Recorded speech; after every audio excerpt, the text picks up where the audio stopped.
दोस्तों, कहा जाता है need is the mother of invention, यानी कि आवश्यकता ही आविष्कार की जननी है। और ऐसा ही हमें कुछ कंप्यूटर के इन्वेंशन के साथ भी देखने को मिलता है। आज हम जिस कंप्यूटर को देख रहे हैं उसकी खोज सालों पहले मैथमेटिकल ऑपरेशंस के लिए किया गया था।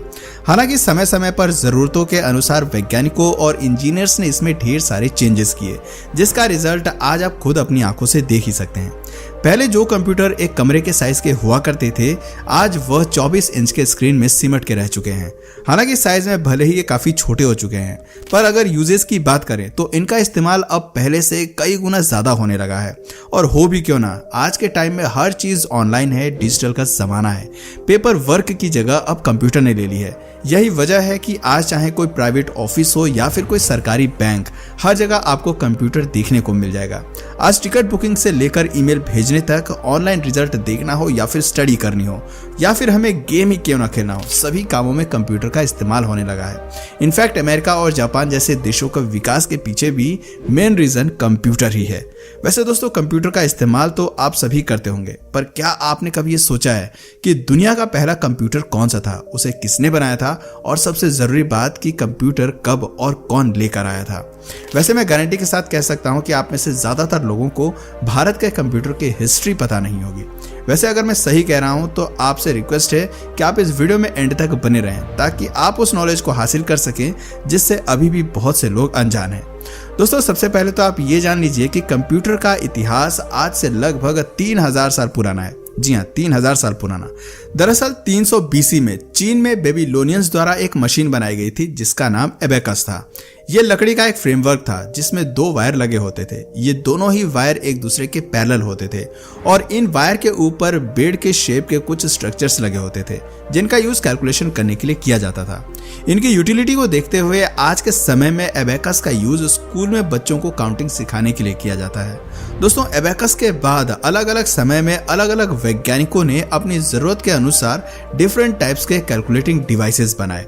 पर अगर डिजिटल कंप्यूटर की बात करें तो इसे बनाने का श्रेय फ्रांस के ग्रेट मैथमेटिशियन ब्लेसी पास्कल को जाता है। उनके द्वारा 1642 में डिजिटल कंप्यूटर का इन्वेंशन किया गया था, जिसमें नंबर लगे होते थे और उन नंबर्स को डायल करने पर किसी भी नंबर्स को आपस में ऐड किया जा सकता था। इस कंप्यूटर का इस्तेमाल एक कैलकुलेटर के रूप में किया जाता था।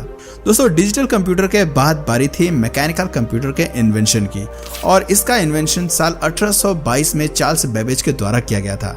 चार्ल्स बेबेज ने अपने इस डिवाइस को सिंपल कैलकुलेशन करने के लिए बनाया था। यह स्टीम से चलने वाली एक तरह की कैलकुलेटिंग डिवाइस थी। इस डिवाइस को बनाने के बाद 1830 में चार्ल्स बेबेज ने एक और कैलकुलेटिंग डिवाइस बनाई जिसे उन्होंने डिफरेंशियल इंजन का नाम दिया। डिफरेंशियल इंजन की हेल्प से ही सभी तरह के मैथमेटिकल ऑपरेशंस किए जा सकते थे।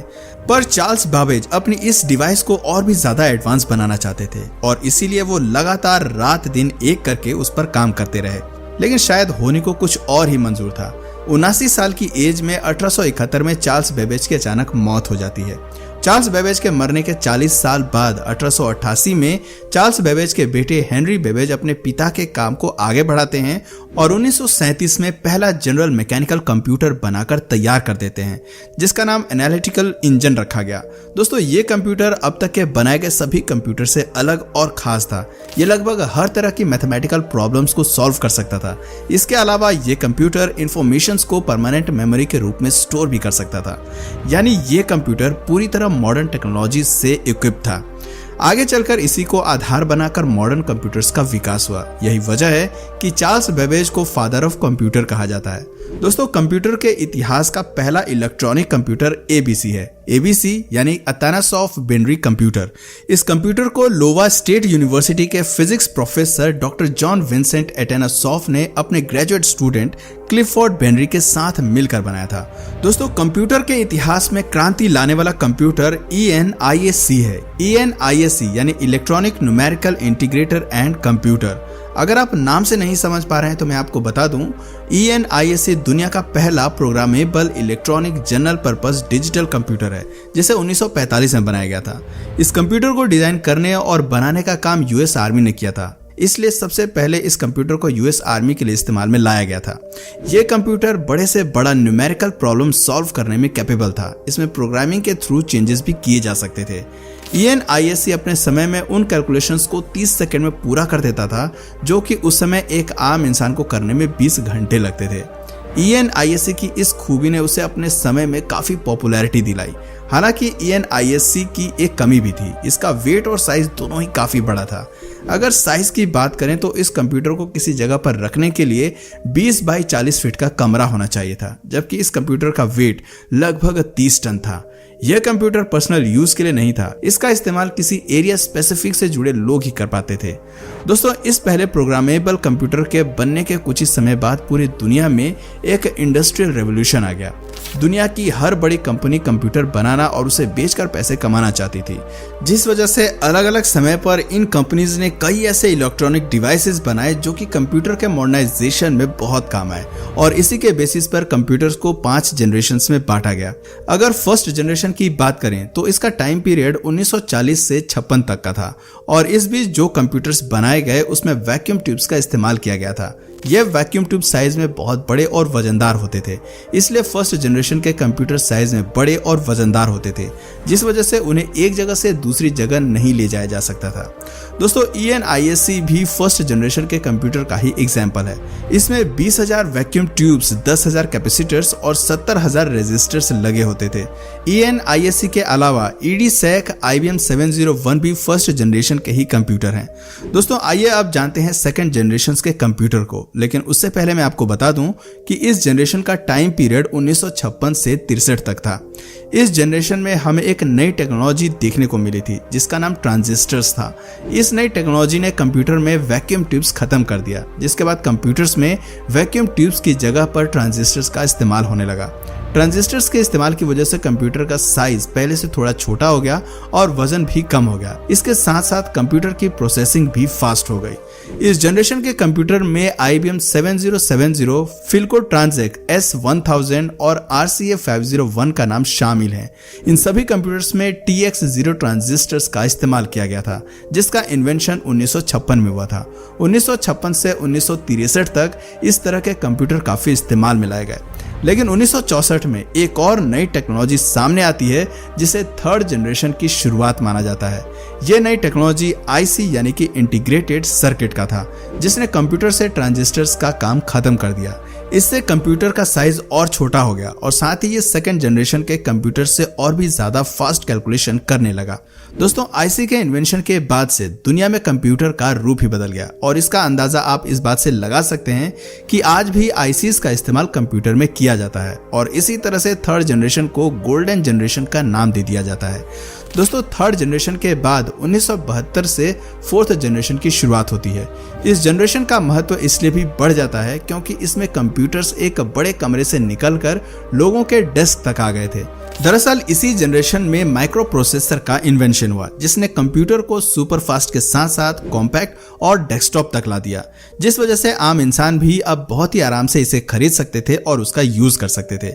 इस जनरेशन के कुछ मेन कंप्यूटर्स में अल्टेयर 8800, IBM 5100 और मिक्राल का नाम आता है।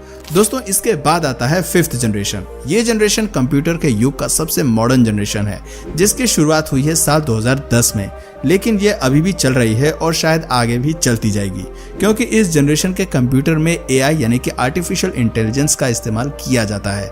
और AI कितना पावरफुल है इसके बारे में तो आप सभी जानते ही होंगे। AI के आने के बाद से इंसान अपने लैंग्वेज में कंप्यूटर से बात कर सकता है, उसे जिस तरीके से चाहे इस्तेमाल कर सकता है। कोर्टाना, सिरी, एलेक्सा जैसे AI टेक्नोलॉजीज हमें इसी युग के कंप्यूटर में देखने को मिलते हैं। दोस्तों, अब आइए हम अपने आखिरी सवाल पर आते हैं, जिसका जवाब जानना हमारे लिए सबसे ज्यादा जरूरी हो जाता है, क्योंकि ये सवाल हमारे देश से जुड़ा हुआ है। हमारे देश भारत में कंप्यूटर कब और कौन लेकर आया था? दोस्तों, भारत में कंप्यूटर युग का आरंभ साल 1952 से माना जाता है, क्योंकि इसी साल भारत में पहला कंप्यूटर द्विजेश दत्ता मजूमदार द्वारा कोलकाता के इंडियन स्टैटिकल इंस्टीट्यूट में लगाया गया था। इसके बाद बेंगलुरु में भी भारतीय विज्ञान संस्थान में इसी तरह के एनालॉग कंप्यूटर लगाए गए। पर दोस्तों, अगर सही मायने में देखा जाए तो भारत में कंप्यूटर युग की शुरुआत 1956 में हुई, क्योंकि इसी साल भारत में पहला डिजिटल कंप्यूटर लाया गया था, जिसका नाम HEC 2M था। HEC2M कंप्यूटर को इंग्लैंड में बनाया गया था। इसे ब्रिटिश इंजीनियर और फिजिसिस्ट एंड्रयू डोनाल्ड बूथ ने बनाया था। इस कंप्यूटर की कीमत उस समय इंडियन करेंसी में 10 लाख रुपए थी। इस कंप्यूटर की लेंथ 10 फीट, विड्थ 7 फीट और हाइट 6 फीट थी। इस कंप्यूटर को भी कोलकाता के भारतीय विज्ञान संस्थान के अंदर लगाया गया था। ये भारत का पहला इलेक्ट्रॉनिक बेस्ड कंप्यूटर था और इस तरह के कंप्यूटर का इस्तेमाल जियोग्राफिकल कैलकुलेशंस और साइंटिफिक वर्क्स के लिए किया जाता था। जिस समय इस कंप्यूटर को भारत में लगाया गया था, उस समय भारत जापान के बाद एशिया का दूसरा देश बन गया था जो इस तरह की कंप्यूटर टेक्नोलॉजी का इस्तेमाल कर रहा था। दरअसल HEC2M नामक इस कंप्यूटर में इनपुट और आउटपुट के लिए पंच कार्ड का उपयोग किया गया था। हालांकि आगे चलकर इसमें प्रिंटर को भी जोड़ दिया गया। दोस्तों, HEC2M के बाद साल 1958 में एक और कंप्यूटर भारत में लाया गया। भारत ने इस कंप्यूटर को रूस से खरीदा था, जो आकार में HEC2M से भी बड़ा था। इस कंप्यूटर का नाम यूरल था। भारत में HEC2M और यूरल दोनों ही कंप्यूटर का इस्तेमाल साल 1964 तक किया गया था। इसके बाद भारत में IBM कंपनी के द्वारा बनाया गया कंप्यूटर IBM 1401 को कोलकाता के इंडियन स्टैटिस्टिकल इंस्टीट्यूट में लगाया गया। ये एक प्रकार का डेटा प्रोसेसिंग कंप्यूटर सिस्टम था। इस कंप्यूटर सिस्टम को IBM कंपनी ने साल 1959 में बनाया था और बनने के 5 साल बाद ही इसे भारत में लगा दिया गया। दोस्तों, साल 1966 तक भारत में जो भी कंप्यूटर इस्तेमाल में किए गए वो सब विदेशों से खरीदे गए थे। लेकिन साल 1966 में भारत की 2 इंस्टीट्यूशंस, इंडियन स्टैटिस्टिकल इंस्टीट्यूट और कोलकाता की जादवपुर यूनिवर्सिटी ने मिलकर भारत का पहला स्वनिर्मित कंप्यूटर बनाया, जिसका नाम ISUZU था। दोस्तों, इससे पहले भारत जिन भी कंप्यूटर का इस्तेमाल करता था, फिर चाहे वो HEC2M हो या URL, ये सभी वैक्यूम ट्यूब पर बेस्ड थे। लेकिन भारत में बने ISUZU में ट्रांजिस्टर का इस्तेमाल किया गया था। भारत में बना पहला सुपर कंप्यूटर परम 8000 था। इसके बारे में तो आप डेफिनेटली जानते ही होंगे। खैर, अगर नहीं जानते तो मैं आपको बता दूं कि परम 8000 को CDAC यानी कि centre for development of advance computing द्वारा साल 1991 में आर्किटेक्ट P भाटकर की टीम द्वारा डेवलप किया गया था। संस्कृत भाषा में परम का मतलब सर्वोच्च होता है और जैसा कि इसका नाम है, जब परम 8000 सुपर कंप्यूटर पूरी तरह से बनकर तैयार हुआ था, उस समय यह दुनिया का सबसे पावरफुल कंप्यूटर था। इस सुपर कंप्यूटर को बनाने में 3 साल का समय और 3 करोड़ की लागत आई थी। परम 8000 सुपर कंप्यूटर साइज में इतना बड़ा है कि ये एक बड़े कमरे को पूरी तरह से घेर सकता है। इस सुपर कंप्यूटर को बनाने में सबसे बड़ा योगदान नालंदा यूनिवर्सिटी के चांसलर डॉक्टर विजय P भाटकर का था। इसलिए इन्हें आज father of Indian super computer भी कहा जाता है। दोस्तों, परम 8000 के बनने के 7 साल बाद साल 1998 में परम 10000 को भी भारत में बनाया गया और इसे बनाने में भी डॉक्टर विजय P भाटकर का सबसे बड़ा योगदान था। दोस्तों, इसके साथ ही आपको जानकर खुशी होगी कि आज भारत अपने सभी सुपर कंप्यूटर खुद बनाने में कैपेबल है। इनफैक्ट आज के समय में पूरी दुनिया में भारत अपने सुपर कंप्यूटर को एक्सपोर्ट भी करता है। तो दोस्तों, आज के लिए फिलहाल इतना ही। आपका फेवरेट लैपटॉप कौन सी कंपनी का है, नीचे कमेंट सेक्शन में जरूर बताएं। और अगर इस वीडियो से आपको कुछ नया जानने या सीखने को मिला या फिर इंटरेस्टिंग लगा तो प्लीज इस वीडियो को एक लाइक करके अपने फ्रेंड्स और फैमिली में से जरूर शेयर करें।